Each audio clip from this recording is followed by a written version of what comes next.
Perkenalkan, nama saya Anggraini Natalia Mutahang, NIM 1914201165.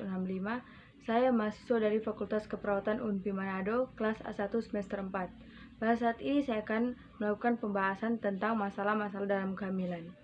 Masalah dalam kehamilan yang pertama yaitu diabetes gestasional. Diabetes gestasional adalah diabetes yang muncul pada masa kehamilan dan hanya berlangsung hingga proses melahirkan. Gejala diabetes gestasional yaitu sering merasa haus, frekuensi buang air kecil meningkat, mulut kering, tubuh mudah lelah, penglihatan buram. Penyebab diabetes gestasional. Belum diketahui secara pasti apa yang menyebabkan diabetes gestasional. Akan tetapi kondisi ini diduga terkait dengan perubahan hormon dalam masa kehamilan.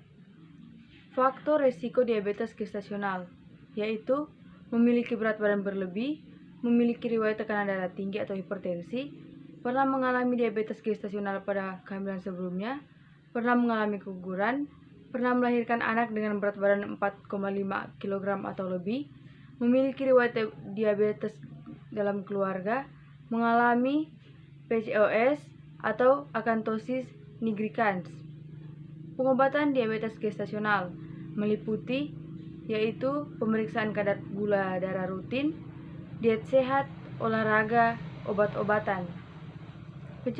Pencegahan diabetes gestasional. Ada beberapa cara yang dilakukan untuk menekan risiko terserang penyakit ini, yaitu memperbanyak konsumsi makanan sehat dengan serat tinggi seperti sayuran dan buah, berolahraga secara teratur untuk menjaga kebugaran tubuh sebelum dan saat hamil, turunkan berat badan saat merencanakan kehamilan, dengan menjalani pola makan sehat secara permanen. Kita masuk pada hipertensi dalam kehamilan. Ada beberapa jenis hipertensi dalam kehamilan, antara lain hipertensi kronik, preeklamsia atau eklamsia, hipertensi kronik dengan preeklamsia, hipertensi gestasional, dan sebagainya. Gejala hipertensi dalam kehamilan yaitu ditemukannya kelebihan protein dalam urin atau tanda-tanda tambahan masalah ginjal, sakit kepala yang parah, perubahan penglihatan menjadi kabur atau sensitif terhadap cahaya, nyeri pada perut bagian atas biasanya di bawah tulang rusuk Anda di sisi kanan, mual atau muntah, urin dari buang air kecil menurun, penurunan kadar trombosit dalam darah, gangguan pada fungsi hati. Kita masuk pada anemia pada ibu hamil. Anemia pada ibu hamil yang tidak ditangani dengan benar dapat meningkatkan risiko terjadinya komplikasi yang berbahaya seperti persalinan prematur. Selain itu, anemia juga dapat meningkatkan risiko berat badan lahir rendah pada bayi.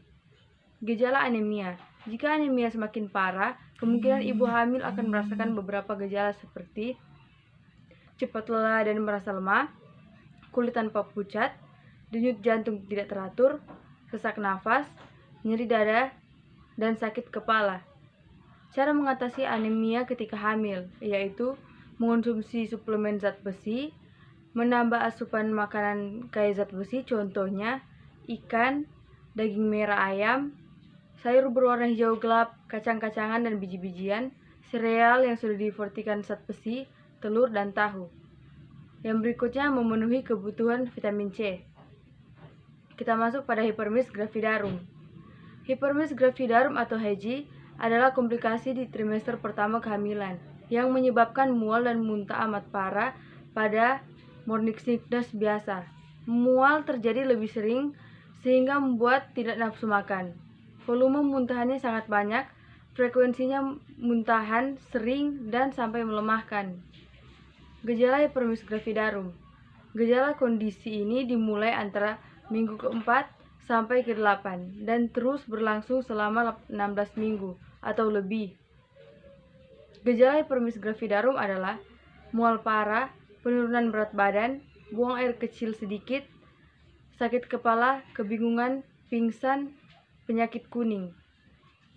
Penyebab hipermesis gravidarum yaitu stres saat hamil, corpus luteum atau massa dari folikel yang matang terletak di ovarium kanan karena konsentrasi hormon steroidnya lebih tinggi. Genetika, jika ibu Anda dulu mengalami hipermesis gravidarum, Anda juga berisiko mengalami hal yang sama. Hamil setelah berusia 30 tahun, mengalami hamil anggur, mengalami kondisi seperti tekanan darah tinggi, migrain aktif, dan diabetes gestasional.